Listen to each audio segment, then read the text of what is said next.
even after it's gone live, which we always get wrong anyway. Hello, welcome to Behind the Geeks. We are Sans Nigel and Sans Richard Tubb this week. Trying a new time zone just because it falls in line with kind of kids' food time, I think, for Nigel, unfortunately. So this may or may not be our new time zone going forward and time slots. And hopefully Andrew will be joining us on some more shows as well. And Rich will be back next week, I think he is. He's on some hack, which we were discussing, whether a hack is a horse riding thing or a technical hacking thing or some other hack that I don't understand the wording for. Not sure. But yeah, so this week we are talking about growing your list, because growing your list is something that is basically the biggest thing of all things you should be doing, is growing a list, maintaining the list, segmenting the list. There's just so much stuff we can talk about.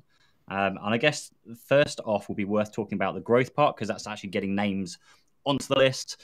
So first of all, I guess, welcome Andrew for his first show on the kind of Behind the Geeks show. So welcome, Andrew. I thought about doing an Australian accent, but I think I would offend a lot of people. So I will sans the Australian accent. You're going to get it instead of the orange hair, you're going to get an orange mic, orange headphones, different level of orange. So but yeah, I'm super excited to be part. Perhaps for those that, I mean, everyone probably knows Andrew already, but for those that don't, who are you and where have you come from and why is everything orange?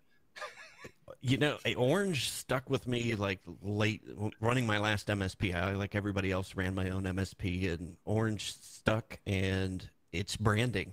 I found that it was the easiest level of branding, because people know when we showed up in orange shirts and black pants, they knew who we were. And people would send me stuff that was orange all the time.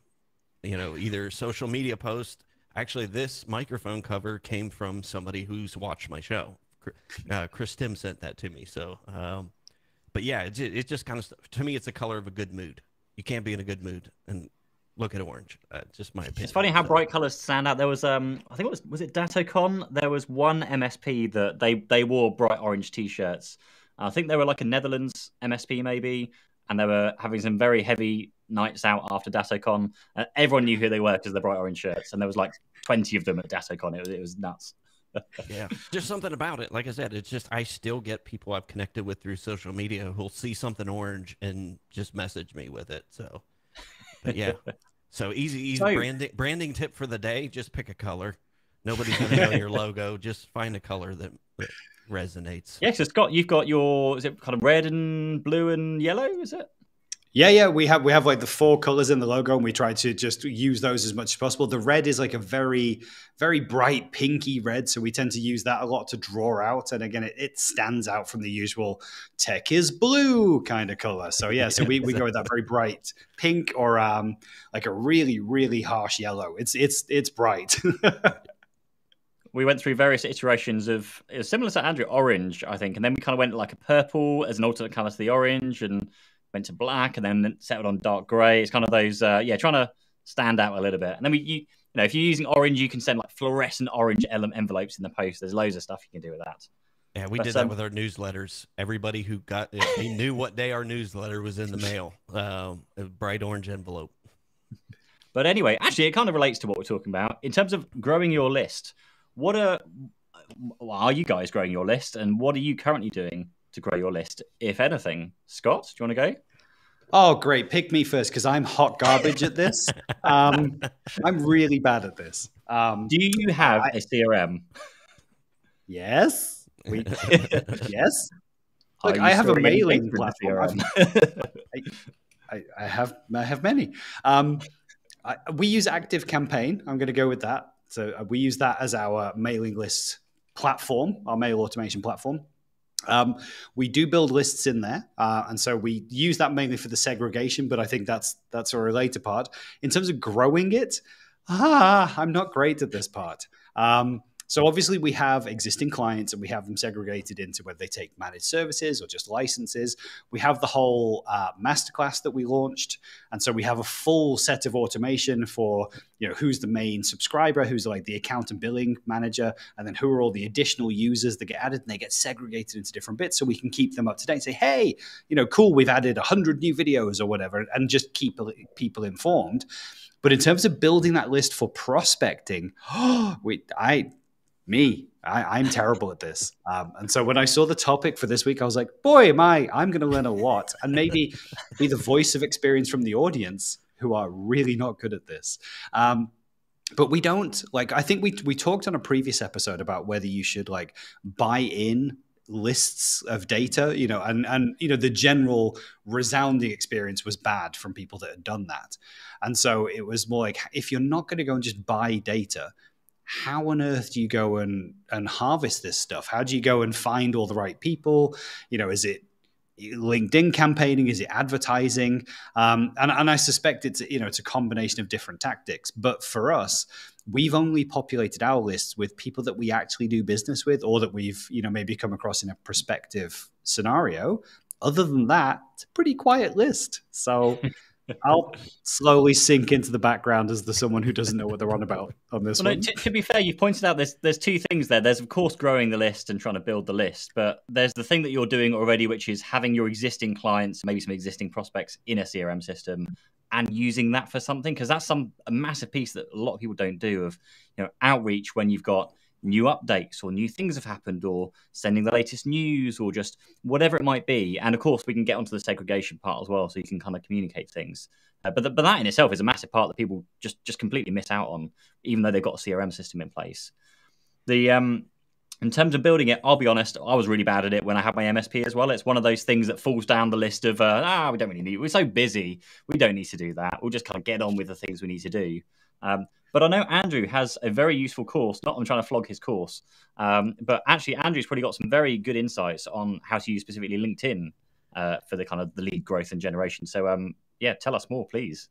Educate us. Two things there. I was right where you guys were at for the majority of my MSP life, until I got serious about marketing, which was the last couple of years that I ran my MSP.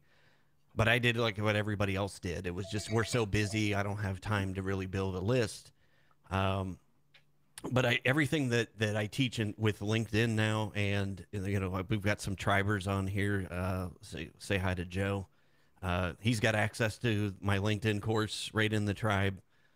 You've also got access to the new course that is a follow-up to that, which ties into exactly what we're talking about today, which is the 30-day MSP growth map. And that's all about how do you get the lead in the first place. And I think I overcomplicated marketing period for a long time, until I really understood that there's only three variables with marketing. You got to capture a lead in the first place. You got to convert them into a sale, and then you create fans. And I think that ties into Sagat's, is creating fans is after you've got that customer. How do we create more, and how do we get them to bring us more?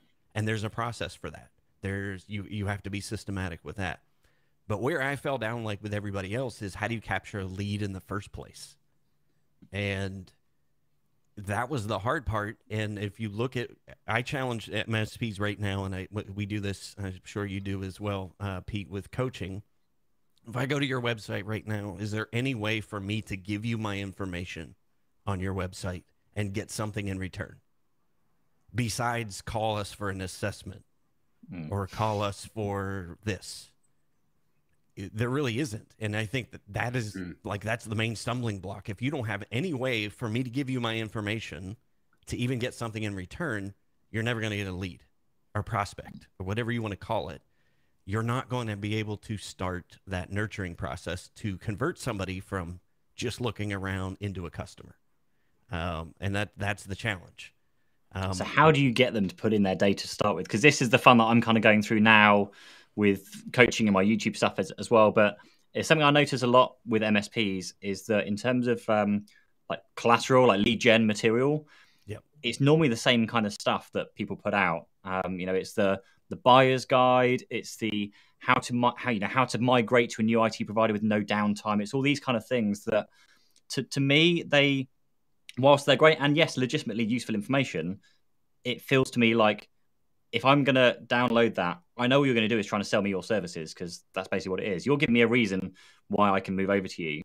So I think that, and this is probably the difficult thing that's maybe we can get some comments from the audience as well of what do you think is some good lead gen material that's not just trying to flog your stuff to your clients, but actual valuable thing And this is something I do with my videos and with the YouTube stuff. And I always feel like it should feel awkward, and maybe you're sharing a little bit too much because it's stuff you might might charge for. You want to give that value away so that actually there's a reason for people to enter their details, to sign up your mailing lists or whatever it's going to be. Yep. So what is that thing? What's that tangible thing or template or product or whatever it is that you could give away for free? What I have found, the simpler the better. People like checklists, and people like to have something that they can do in a very short period of time. And I've got my number one lead generator for us is my 10 things your business should be doing on LinkedIn. 10 things an MSP should be doing on LinkedIn. It's the exact same thing. It's 2 different ebooks directed at 2 different markets. Okay. And it is literally it's 10 things you need to do. It's just a simple checklist in a PDF ebook.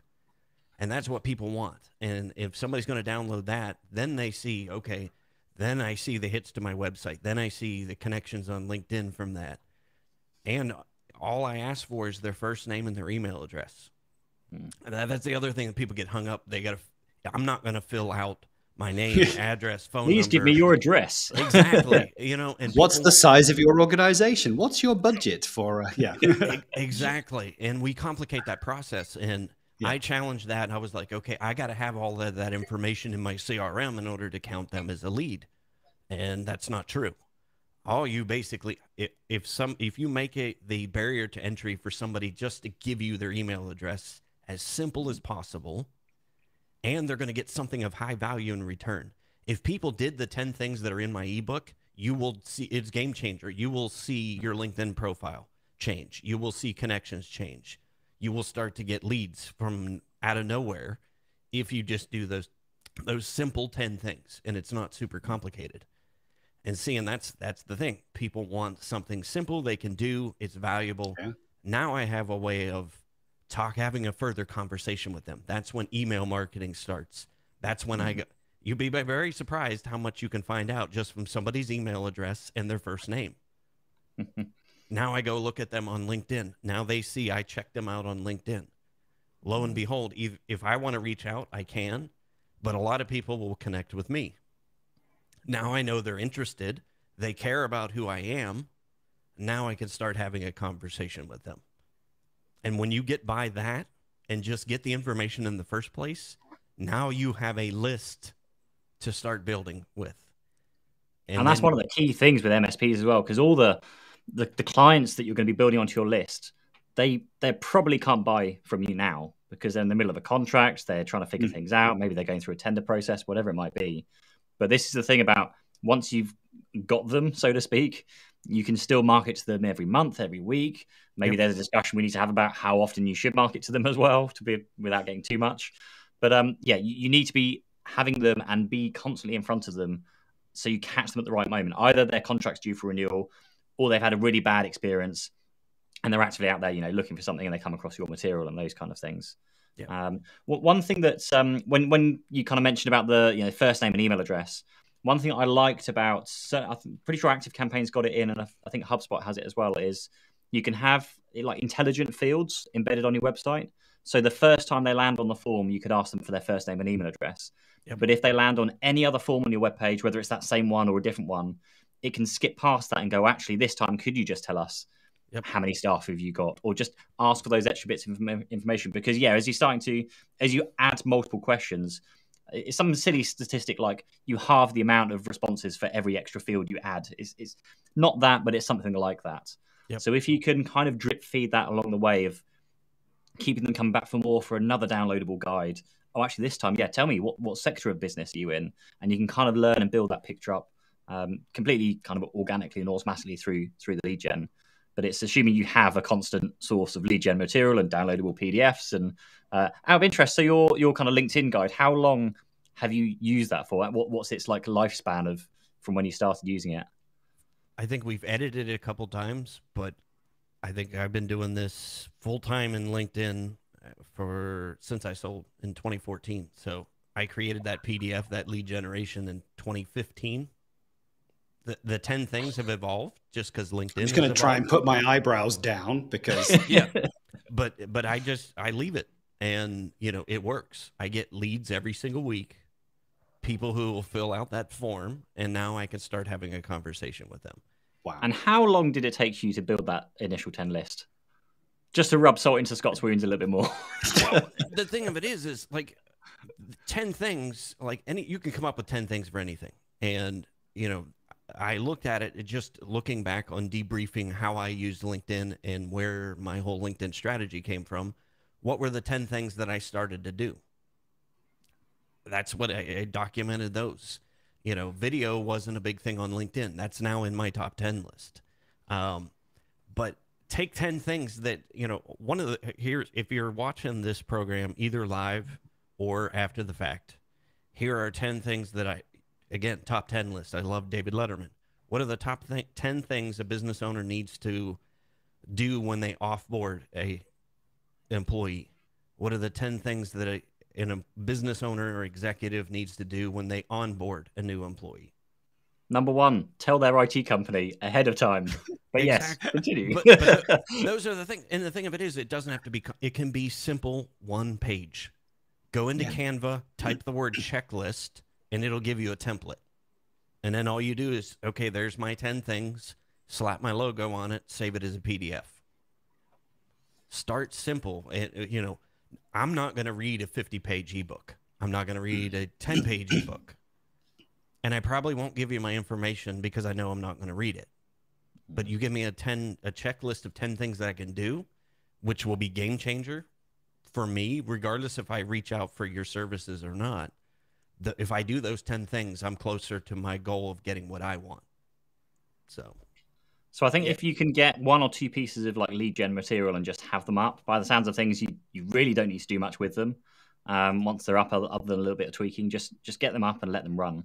Are you doing any form of paid, like pay-per-click advertising, like anything to get traffic to those pages? Nope, never have. I never have with my MSP either. I never did paid. I found that organic traffic on LinkedIn still works. I still get leads for tech stuff.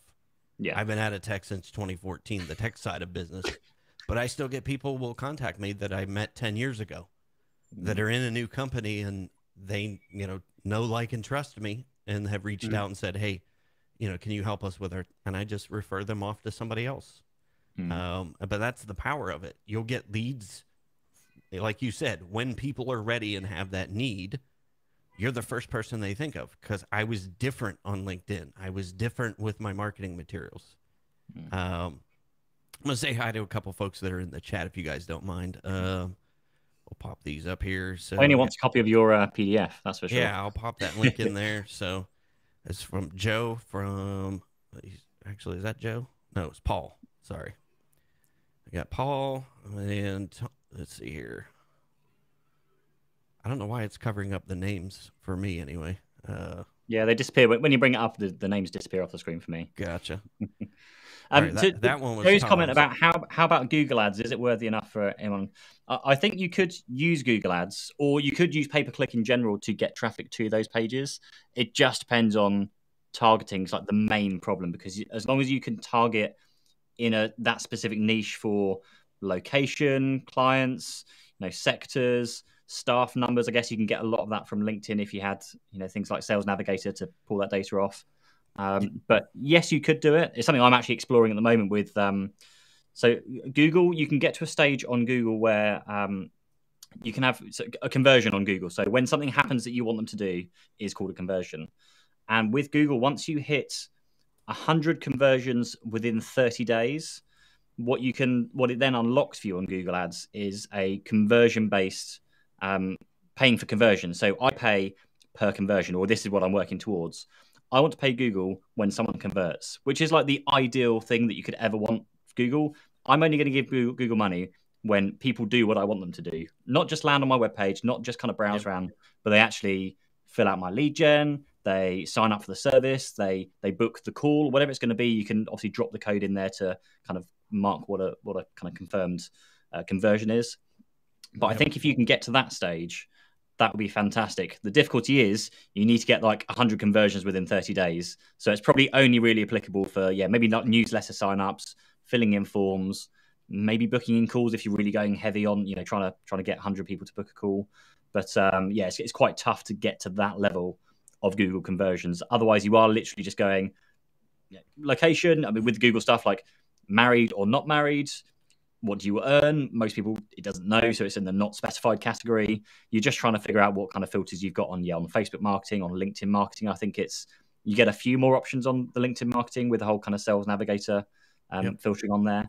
But it's very difficult. I think as with anything, the more time and probably more money you throw at something, the more success you will have. But it's consistency. The more you stick at it, the better you get at it, and then you'll tweak and learn as you go along, really. Yeah. That's what I was going to say about Google Ads. We did some great experimentation with it that really did pay off when we were trying to grow, subscribers on the YouTube channel. And what we found was, look, we're not doing anything with Google Ads today. We know it's like a long, process to build up that interest and get it right and target it correctly. But we're not doing anything today. So why don't we just start? And we kind of had it set to like no more than a cup of coffee per day was the budget. But just let's try and get the targeting and see what hits and see what matches.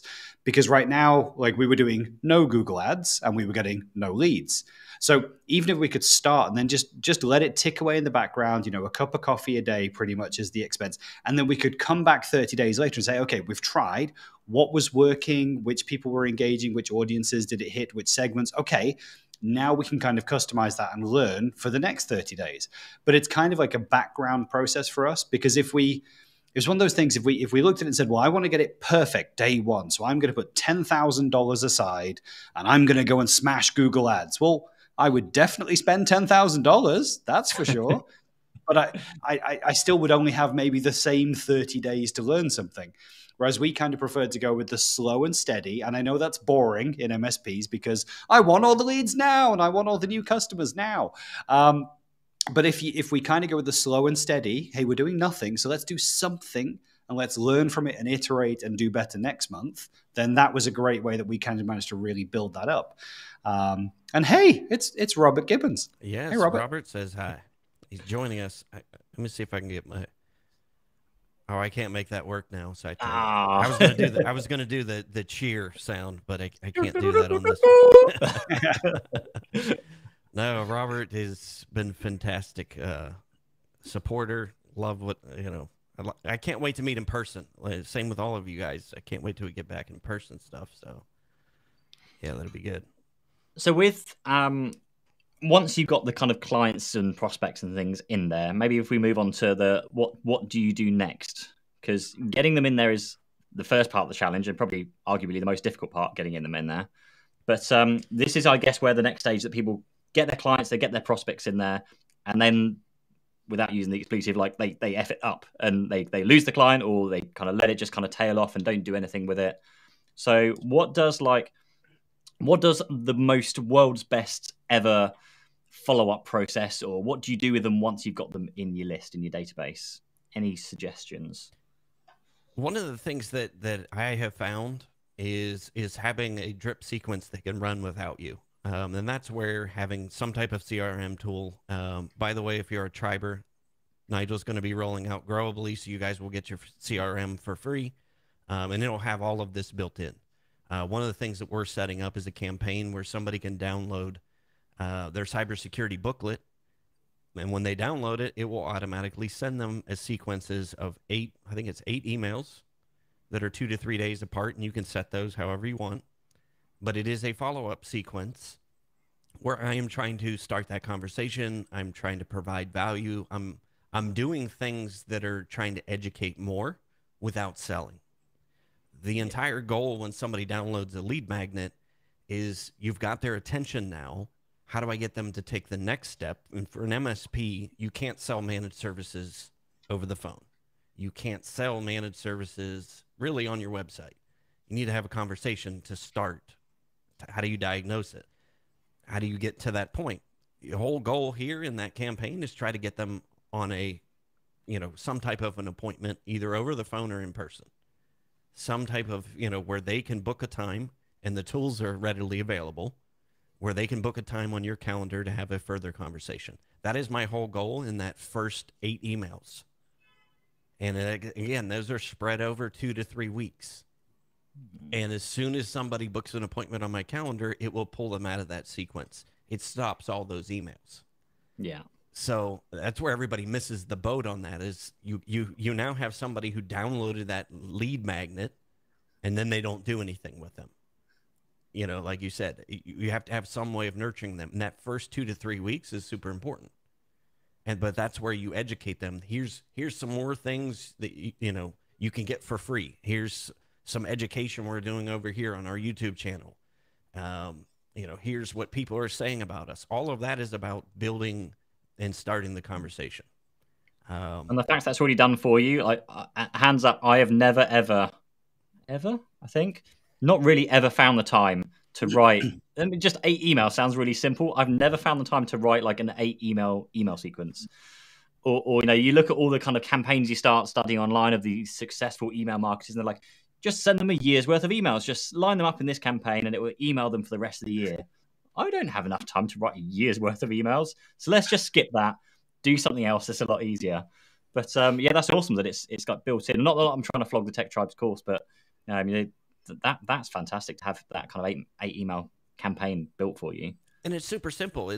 You're not writing a novel to them. All I want to do is just, take up 30 seconds to a minute of your time, but I hit your inbox. We're starting a conversation. And like Scott said, that's what you're looking for is, do they do something with that? Which one got them to click? Yeah. And what is of interest to them? And that could be a number of different things. And that's where having a good target market, a niche market, it comes in super handy because you're talking to a specific problem that person has. You're talking to their goals, dreams, and aspirations, not yours as an MSP. And there's no tech talk whatsoever in any of those emails. So there's something that I want to throw in there because this is something I've been looking at very, very recently, actually. So kind of going back to the how to grow your list, but also in terms of what to do with them second. So something I've just learned, I probably knew about it already, but on that first email you send them to kind of say, thank you for signing up, if you want to kind of join them to a mailing list or what have you, there are things you can do that will help you increase the open rates and also increase the percentage of emails that get through to them. Simple things like, of course, whitelisting, adding to your safe senders list, adding them to your contacts. So Outlook or Google or whatever spam filters out there know that it's something they're expecting and want to receive. Trying to get them to reply back to that first email as well, because again, that's adding some more trust that they're actually responding back and forth. But if you can add something in there that's almost like a, hey, just let us know your feedback about something, or if you want this extra free resource we've got for you, then just reply back and I'll send it to you. Those kind of things you can do to try and kind of gain that extra trust. But also there's a service called Sparkloop, sparkloop.app, which I've just started looking into. It's a newsletter referral kind of system out there where you have your newsletter or your emails or whatever you're doing, which you can email out to your subscribers, and you embed this little HTML box at the bottom or wherever you want it in there that essentially says, if you can refer somebody to sign up to my mailing list, then here is what I will give you. And you can set your own predefined 1 referral, 5 referrals, 50, whatever it is. And that, I think, is a really fantastic way. Like I say, I've only just signed up for it, but to be able to give away maybe, 50 referrals, you get a month's free IT support, or 50 referrals, you get an hour or 4 hours worth of my time. I'll come on site and work strategy with you. Just things like that, again, you are legitimately giving them something that's valuable and costs you time or money to deliver. You can, of course, put in there, more lead gen material, more templates, more, whatever it might be. But I thought that is a fantastic way to really try and get engagement in your newsletters, to just unlock some extra referrals. Because, hey, if your subscribers are really enjoying your content, they're going to know people, particularly if they're in your niche, in your local area. If you built that kind of network that you like, then why wouldn't you want them to recommend them to their network of accountants or something if you're providing that kind of level of value in there? So yeah, sparkloop.app, just thought I'd throw that in there. No opinions of it yet. I think I literally sent out my first email 2 days ago, which I haven't even had the time to check in on yet and see how it's gone. But well worth checking out. Can you spell it out for us? Because I'm just Googling and I didn't get a hit. It's sparkloop.app. Loop. Okay. Sparkloop.app. I'll ping it in the private chat between us if we can get that onto the the main chat, Andrew, maybe. But yeah, I've seen a few other people use it for kind of rapidly grow their newsletters to like thousands of people. It's just a little bit of code. You design the rewards. So you can even then automate lots of rewards. So it will tie in with places like ActiveCampaign. I'm not sure about Tech Tribe's one, but you can trigger it with Zapier or Zapier, depending on how you call it. So if once you reach this referral level, it will then send them an email with the reward, with the PDF, with the link to book a meeting, whatever it might be. Yeah, little thing I learned recently. Yeah, so let's see here. We've got a couple. Theo Neal just joining us. So, yep, it's a new time slot. Yeah, all kinds of new stuff this week. So, let's see here. Did we miss any of the other comments? So, we talked about Google Ads. Tony, I put that in the link in the chat as well. If you want to grab that PDF, you'll also notice one of the things I did on that page. If you go to that page and then you try to move off of that page, you'll get a pop-up that says, "Hey, here's my free lead magnet."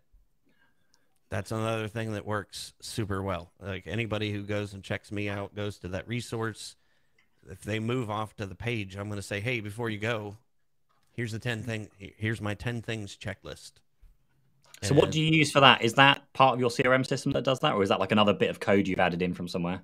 That's off of my website. I got a WordPress website. It's in Elementor, is what we use as it's a pop-up builder inside of Elementor, and you can tell it, when to put that pop-up on there. It's an exit intent pop-up, and yes, those of you who are in the Tech Tribe, Growably does have that as well, so that'll have that built in. And yeah, it's just one more shot of getting somebody, and again, it's first name, email address. Here's free stuff. And it works. And you talked about another thing, Pete, too, is templates. Templates, cheat sheets. Those are the things. Those are the type of things that people will give you their information for. You give me a template or something that I can use in Outlook or Teams. You guys all have that. I know you do. But you'd be surprised how many people will give you that because they don't want to do the work. If you can bypass the 20 minutes it's going to take me to get that template, I will give you my information to get that. And that's what you want. People don't want an assessment. I mean, I don't know what it is in the UK. We equate that with an audit. That is like the worst one. I'm like, here in the United States, that is associated with the Internal Revenue Service. And that is the equivalent of going and getting a colonoscopy. So don't put the word audit on your website. I've had people tell me that. I've had attorneys tell me that. They're like, you put the word audit on there, I'm out. It's a painful thing. Okay, that is a very uncomfortable process. I don't want that. And they will bounce. But if you give me 10 things I can do or a template for a piece of software that I'm using, I'm in. I will. You save me 30 minutes of my time. I will give you my information, and that's what works. It's so true. As I think back to how I ended up signing up for HubSpot, it's because I kept seeing messages from them like, "Hey, here's 100 free stock images that you guys can use in your marketing," and I was like, "Oh, cool. Okay, click. Yep. Here are my details. Here are 5 email templates. Oh, cool. Okay." I pop in some more details. And you're right. This, as you've been talking, I've literally just been going, this is super simple. I can make a list of 10 things and make a PDF. I can do that. We can put that on a landing page. We have WordPress and Elementor. I could have a pop-up. This is all super simple stuff. And then knowing that cadence of, set up an email follow-up of 8 emails, 2 to 3 days apart. Maybe add some more value or put another, but keep it short. I love this. I'm learning so much. I said I would be the voice of the audience today because this is something for me to really learn from. But this is easy, right? This isn't instant, hundreds of thousands of leads. But you've had this running since 2014 and just had that consistency in the background. And now it's just, it's probably SEO'd to death by this stage. If you search for any of those terms, you're here because it's been there for 8 years.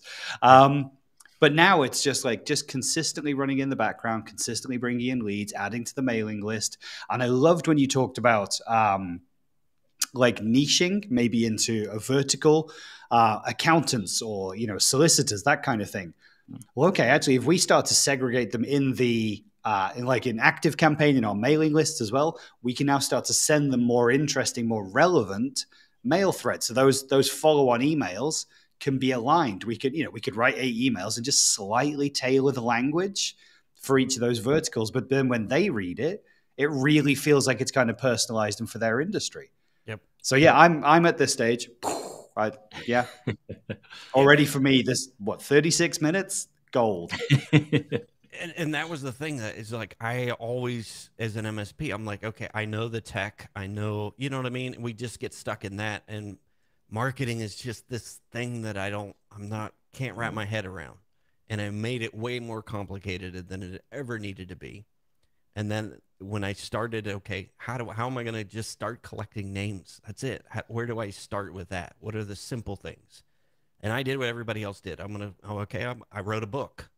Well, that's great, but nobody reads it. And, it was great for taking the next level, which is converting a sale, that next level up in the loop when I've got an appointment with somebody and I send this little kit ahead of time with my book in it, with my printed newsletter in it, with the other things of value to them. And then when I walk into that sales meeting and you see that sitting on the desk, now I've upped my game. And, that's where, when you get to that level, that's where the marketing complexity gets a little bit more. But just getting the name and starting a list is really the easy part. I mean, it's like you said, Scott, you probably could create today 5 ebooks, 10 things about you need to do first in Teams.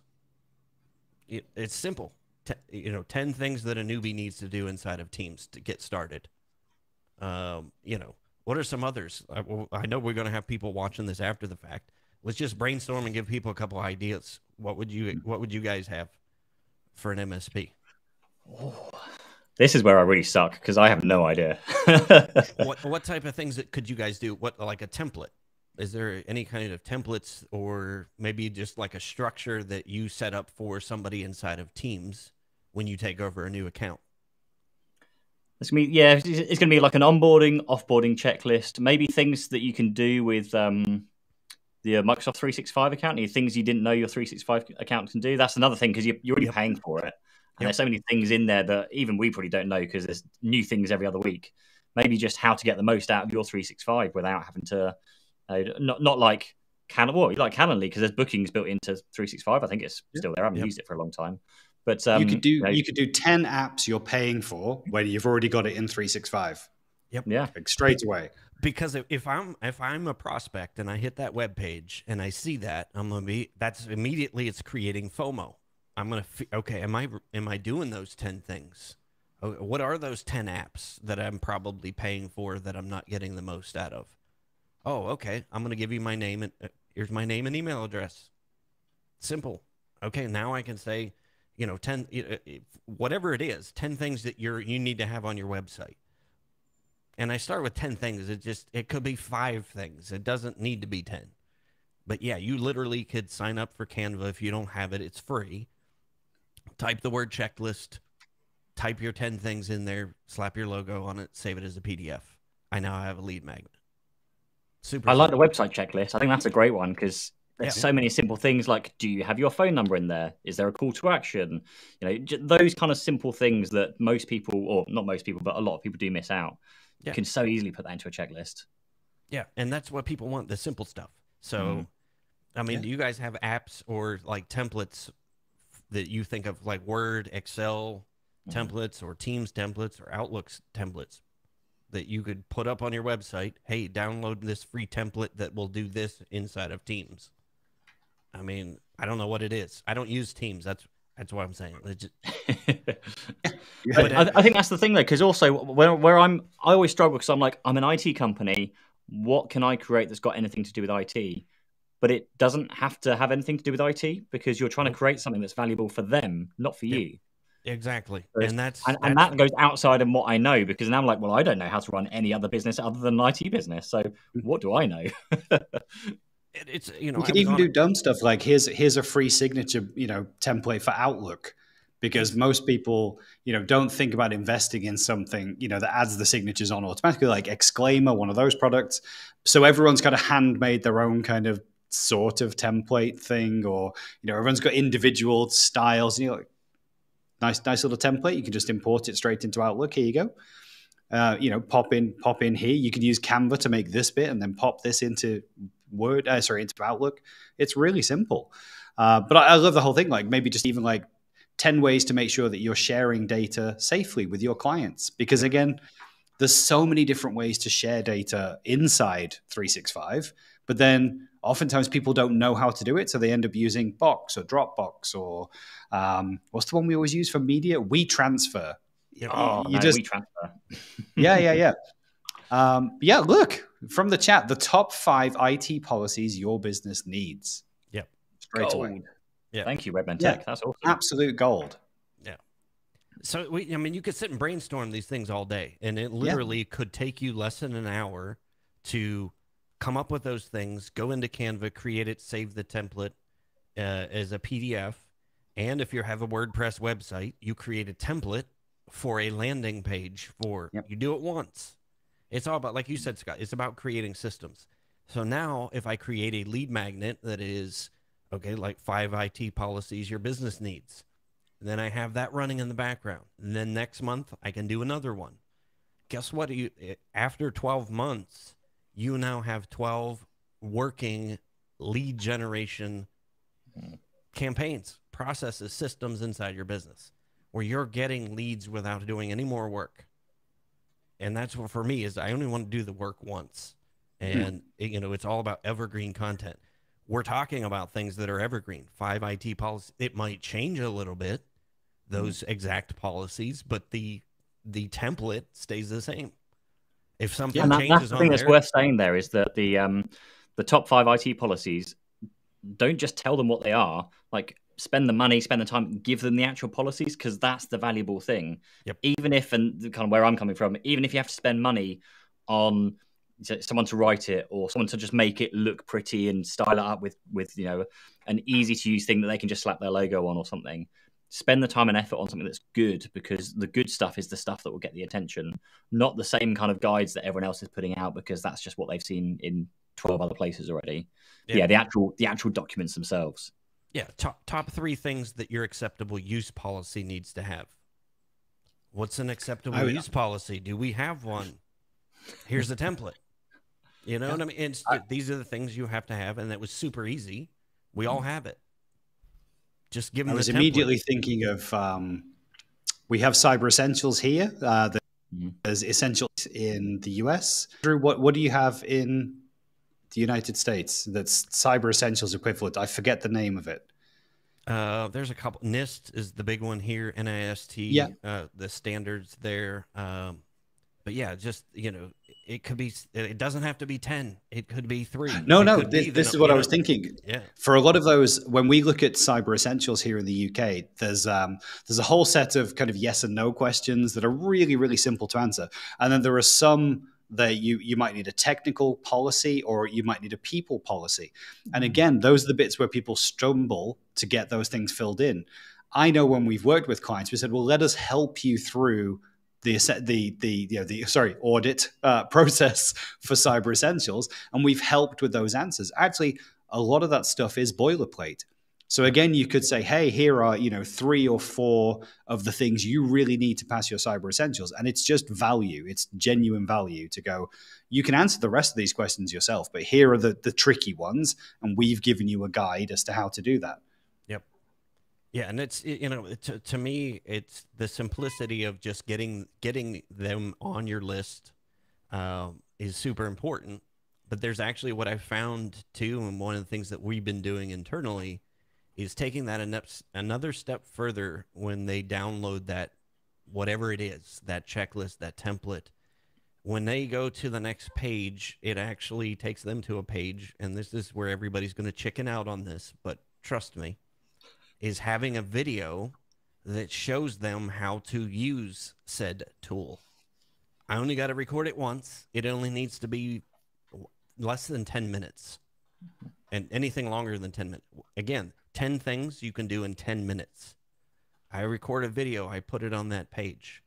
And then what I do is I educate them. This is how you can use this for your business. By the way, this little component here is part of our signature solution. This is just a small part of what we do for your business.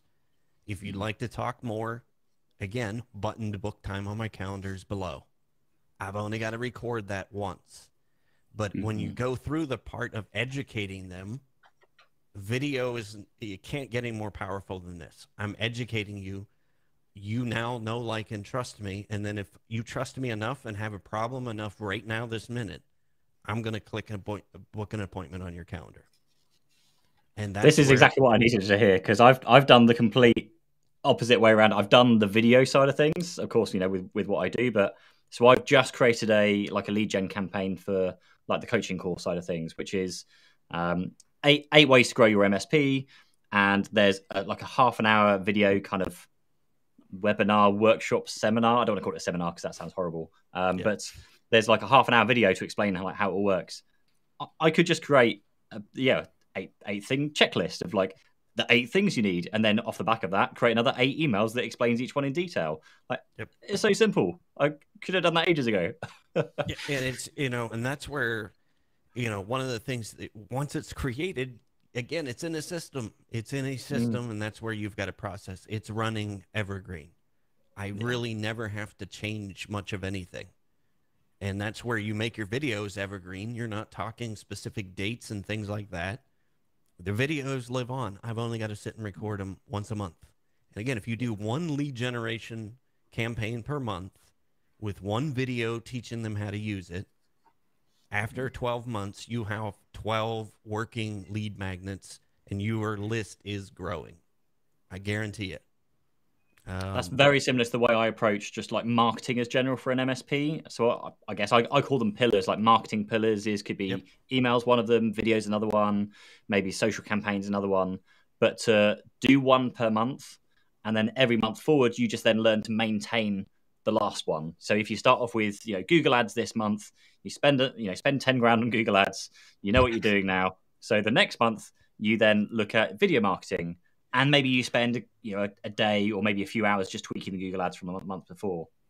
Figure out Google marketing, move on to the next one, and don't really keep any more than, like 3 to 5 of those going at any one time, just as you're trying to figure out which ones work, which ones are worth the money, which ones are getting the ROI. But there's that kind of disconnect between ROI for a lot of those longer tail things like the videos, maybe like the lead gen. You might get some direct kind of inquiries off the back of the lead gen. It could take a very, very long time for that to happen. So in terms of so you're building the list, you've segmented the list, you've categorized people into their little kind of the little silos. What do you do, or how do you know when people are ready to buy? I'm guessing it's you get that call booked, or there's the hot lead that comes in off the back of an inquiry at some point. The biggest thing that I think I see a lot of people miss out on is that when the lead comes in, they just wait. They sit there and go, we should probably phone them back, shouldn't we? And then they kind of sit there the next day and say, Tom, have you phoned him back yet? No. Dave, have you phoned him back yet? Should we phone him back? And it's just those kind of things, kind of along the lines with the whole like MSPs don't answer their phone thing that really drives me nuts. But if an inquiry comes in, you want to go back to them as soon as possible. Like, if you can, drop what you're doing, pick up the phone and phone them, because that has been so powerful a lot of the time when I've had those inquiries come through. Like, to be the first person that's gone on the phone with them, to be the first person to have those conversations. Because once you're second or third on the list, they're kind of bored because they've already explained the same things to once or twice already. So if you can be that person that's kind of these are really good questions. They're very, very well thought out. And even though they're the same questions that most businesses probably ask of people, but at least if you can get in there first, get the information first, get the quote back to them first as well, you're already ahead of the pack. And the frustrating thing, I think it was on LinkedIn I saw the other day from someone who got their quote in first, and they were now waiting because the second or third rung on the ladders hadn't submitted their quote yet. And it'd been a week later. It's just But why are you waiting? Like, if you're taking a week to wait for a quote and we were there within 24 hours, surely that's not a good indicator that they're any good for you if they can't turn a quote over in a week. Yeah. And that's also, and this is kind of moving on a bit from the actual kind of lead gen itself, but it is one of the big frustrations is that people I coach, I talk to them week on week, and they're sat there with X many thousands of pounds or dollars worth of quotes sat in their system. I'm sure Scott sat on some. I was always sat on some quotes that I just hadn't got around to. But when you look at it and people say to me, I've got about $80,000 worth of quotes sat in the system that I haven't got out yet. It's like, and what's your closing rate? Oh, about 50%. Okay, so that's about $40,000 worth that you've got sat there. Maybe hire someone if you haven't got the time to go and do that, because if you can close 40 grand's worth of quotes within a month or two, they're probably going to pay for themselves very, very quickly. And it's just stepping back and looking at those figures, and Scott's now looking very scared. Oh no, I have to admit we don't have any outstanding quotes right now. We're quite hot on getting the quotes out. But you know what I put that down to? Totally different topic is we've packaged so many of our kind of services.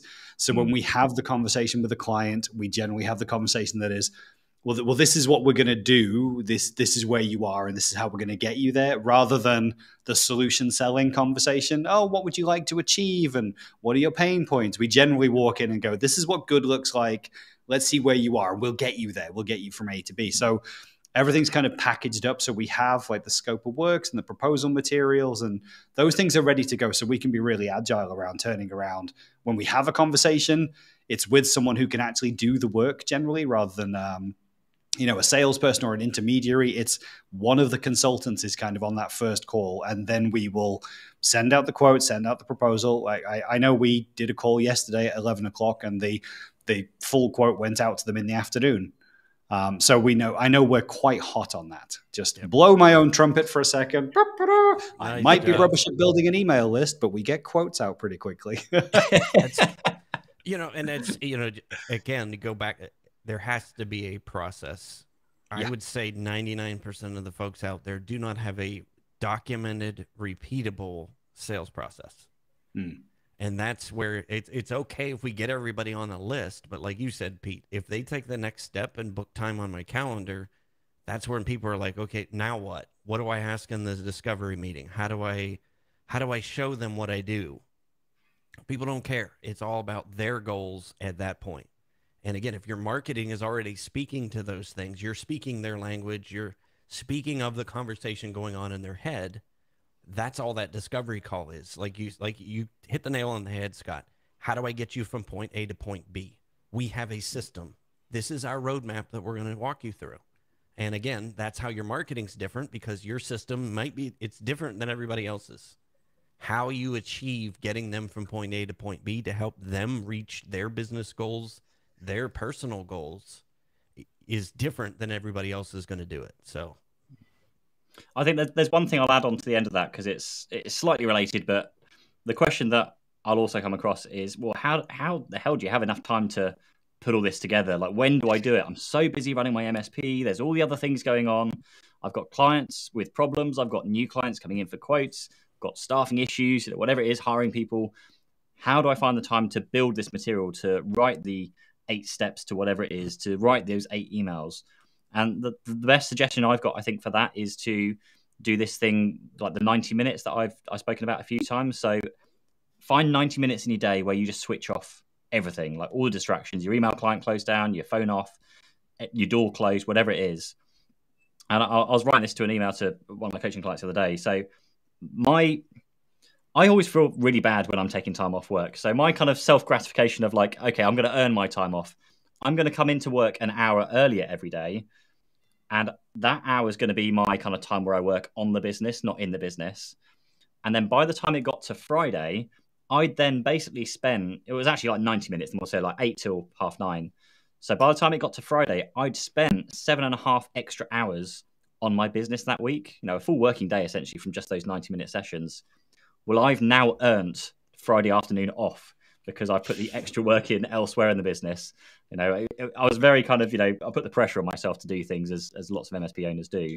But yeah, just by turn up an hour early, or if you're not, I'm not a morning person, but you could do them in the morning, do them in the evening when there's no calls. I think the thing for me was to do it outside of business hours as well, it's good because you know there's no disasters, there's no people phoning, no staff are wanting you, no clients are wanting you. You can just crack on with whatever it is to build the business. So find the time and just set those kind of goals of like, okay, I'm going to use this time to write the lead gen material. I'm going to write those emails. I'm going to design that PDF thing. And then maybe I'll throw it to someone else like a VA to style it up or put it into Canva or whatever it is. But yeah, use that time to develop those things. Set it up, away you go, like Andrew said, and then the next time you get that time, you will focus on the next thing, or maybe you start on segregating your list more or sending other emails to the list. And there's the whole kind of once you've got the clients in that list in the CRM system, all the email notifications, the critical alerts you want to send out, the marketing stuff you want to send them, product updates when Microsoft release new products, whatever it's going to be. You can spend some time doing that to kind of nurture your existing clients, because it's the two key things is you want to get new clients, but you want to keep the existing clients so they don't go off and get bored or move over to someone else. So there's those two things that I would spend your time doing in those 90-minute sessions of like get the new clients in, keep the existing clients happy, and that's the time when I would do it. 90 minutes every single day. Even if you can't afford 90 minutes, 30 minutes is still better than nothing. Just find that little gap in your diary and try and get time to do it. Yep. And that's one of the first things that I do with any of my coaching clients. My Calm MSP framework is the first 3 steps are unlearning what you're doing right now. And that is the first one. It is about unlearning what you're doing with your day. And I'm a huge fan of calendar and task batching. And that's where I help them. We just did this with a client last week. I literally spent an hour batching his calendar out to make sure that you are making time for marketing, for sales, for support, for creating fans, increasing your, the efficiency of your sales process. But every single week you are touching every single part of your business. If for me, and I think Scott, you would probably relate to this too, as a current MSP, if it's not on my calendar and it's not scheduled time, I'm probably never going to get to it. Yeah, completely. And like that's the second thing I do with them. When we're on coaching calls, I don't want to hear Teams going off. I don't want your email going. That is your time for you, and you have to have that time. I think, as MSPs, we think that, okay, we have to be hyper connected all hours of the day. I don't think that there's a time in running my business for 10 years that when I took an hour out, that my business completely fell apart. If I took an hour and turned everything off, that my business fell apart. But we believe that it will, or it could, or it might. It won't. If your business falls apart and inside of an hour, you have bigger problems than just being able to set aside an hour. And I think that if you don't block that time out, you're never going to get to those things. It just, it's the same with documentation. That's on your calendar. For me, that's Thursdays. Thursdays, I work on operations. We create SOPs. We look at systems, process, automations. But Friday afternoons when I ran my MSP, this is the other thing I encourage every MSP to do, is debrief your service desk with your team. Turn everything off for an hour. And again, I believed we couldn't do that. But when I started doing that, and we blocked from 1 o'clock to 2 o'clock on Friday afternoons to debrief our service desk for the week, our whole goal was, how do we eliminate those tickets from ever coming in? Is it user education? Is it hardware? Whatever it is, how do we eliminate that from coming in the first place? And if it did have to come in, how do we automate the solution? And I made my techs responsible for that. But we started scheduling that time every single week. We readjusted expectations with our clients and said, hey, our service desk is going to be closed from 1 to 2 on Friday afternoons. This is why. And when customers understand that it's about making your process better to serve them better, your business isn't going to fall apart. You have to have that time for yourself as a business owner as well. And again, whether it's 30 minutes or 90 minutes, that time has to be blocked out on your calendar. If it's not, it won't get done. Yeah. Did we miss any questions in there? I think Chris Tim he joined us as well. Everything is automated when an opportunity status changes. Email is generated automatically with a Zoom link, and then follow up if we don't hear. Yeah. Everything can be automated these days. But again, it's just about creating systems and process once. Then you don't have to worry about it.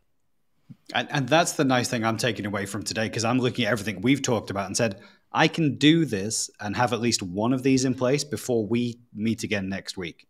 Yep. Like that was my goal as well. I was going to do the same. Yeah. And I don't know if you're watching, I think you should sign up for this goal. There's no reason why you can't go make a checklist of 10 things that's valuable for your target clients and pop them on a landing page and have them done in the next 7 days.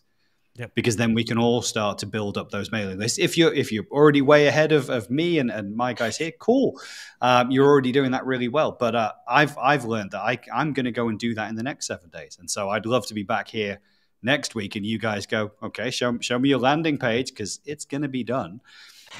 Because that the nice thing that I've heard as well is, like, we're going to do this once, and if we need to make tweaks to the content, maybe the checklist changes over time, that's cool, because the landing page is done, the email automation's done, the market segmenting, the follow-up emails, they're all done. The only thing I'm doing is changing, maybe Microsoft to change the name of the products again. When does that happen? But they've probably changed that, and so I just need to update that. Challenge accepted. I love it. Yep. Yes. Accountable session next week. Yes. Yep. Let's do it. I'm going to add that to the document for next week's call. Yes.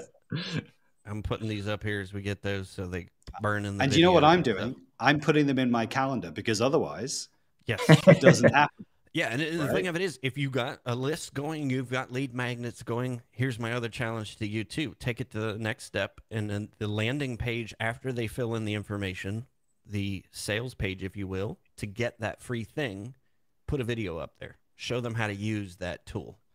Yep. And how it fits into the greater process of what you do for them. And again, super simple, 3 to 5 minutes is better than nothing. You're creating rapport, you're building value. You will see a difference in getting them to book time on your calendar, I promise you. I'm really booking myself in for Thursday. Thursday's my day. For those of you who are being accountable, Thursday's my day to get this done. I'm going to be really cheeky, Andrew. Could you, if the audience are willing, could you test my landing page for me? Let's go. I just put it in there. I've created this. This is my 8 steps webinar that I was mentioning earlier, where I obviously need to create some kind of collateral to use that instead. But I'd love for, if anyone's watching or listening, to go to that URL, notabusinesscoach.com/8-steps-registration, and just let me know what you think. I'd love to know if it works, if even the system works once you sign up your details and it gives you the video and stuff. But yeah, there's my. That's perfect. And the thing of it is you created a template out of this. So now when I go to the next lead magnet, all I have to do is change the bits that are for that lead magnet. What is the next checklist? So you've got video in there. You've got simple form. What am I going to get for this? And then you've got testimonials. We could talk all day about that. That's a different segment with growing your list to getting them to that next step to book time on your calendar, which obviously we want them to become a client. Good afternoon. So yeah, we should talk about that. Someone found it. Yeah, there we go. So sorry. Perfect. Yeah. So yep. It's, Theo said, "Yep, first impression, Pete, love it." So yeah. Awesome. Thank you. And again, think about what works for you. What gets you to sign up to get whatever it is, and think about use that psychology in building your MSP lead gen. It doesn't have to be hard. Promise. Nice one. Should we call it there? We've just about gone over time, I think, unless we've got any last-minute questions from the audience. So I was looking through and make sure I didn't miss any. So just for those that are listening in or tuning in now or wondering what the heck we're doing at this time of the day, have a look have a look. I'm just trying to read Scott's message. He just pinged across. Don't have a look at that. We are now going to try this time out. It clashes with Nigel's kind of tea time, I guess, his kids' family time in the evening. So we're going to try out this slot now. So this is 4 o'clock UK time, 4 to 5 p.m. What time is it where you are, Andrew? Is it 11 a.m.? 11 a.m. Yeah. So, yeah. So 11 till 12 a.m. roughly. And we're just going to run with this for a few weeks and just hopefully just catch a different audience as well, because there's completely different UK versus US versus Australian audience. And yeah, just get engaged in the chat. If you're new here, we'd love to kind of see you chatting away in kind of the right-hand side there where we can see the chat coming through. And more of the same. We're going to come up for a new topic next week, like we always do. Come up with a new topic each week, figure out what we're going to do, check in and see if Scott's done his checklist, and see if anyone else has done their checklist as well. Yeah, so just to kind of reiterate, I got 2 LinkedIn connection requests from this show. Nice. So fantastic. I'm just saying, video. I didn't get any. I mean, if just putting it out there. Yeah. I now have people that I can start a conversation with. That's all. That's our goal in marketing. We got to start a conversation with somebody who even knows who we are. So, yeah, just saying. Nicely done. Quite a few people. I got 2 today as well. Yeah. Just go away. But yeah, we're going to carry on running with the channels. We've got the same YouTube channel, even though I know it's the Tech Tribe, but the Tech Tribe is still going to help us run this as well. So it's not like we've ditched Nigel and the Tech Tribe now. So yeah, the podcast is still under the same name, Behind the Geeks. So on your favorite platforms, the YouTube channel, YouTube / the Tech Tribe, still there. And yeah, we'll have Richard on hopefully next week joining us as well. And if you're not a Tech Tribe member, join today. You're going to get a free CRM to implement the things that we taught you today. Yeah, at some point he's going to start charging for that. So, but if you're already a Tech Tribe member, you're going to get it grandfathered in. So I will make, and there'll be a link below. I'm pretty sure there's links below for the 40% off deal for the Tech Tribe as well. Yep. So awesome. Good to be with you guys today. It's an honor to fill Nigel's orange shoes. So Andrew was the first person that I spoke to after I sold my MSP. It was the first live stream podcast video interview thing that I did after selling my MSP. So it's 2 years. 2 years now. It's crazy how fast it's gone. And it's the thing. You and I met through live streaming. Scott and I met through live streaming. Yeah. So again, maybe that's a future topic. I think it's, you want to talk about marketing and in the Wild West and nobody's doing it. Anyway, just saying. There we go. There's next week's topic sorted. There we go. Got that figured out. So I got 2 years worth of data that I can give you as far as what live streaming has done. And by the way, I don't. You guys have both watched my live streams. I don't sell anything, but I get business out of it. So just saying. All right, guys. Awesome. Thanks for joining us, everyone. Thanks, Andrew, for joining us too. See you next week, and more stuff next time. Cheers. All right.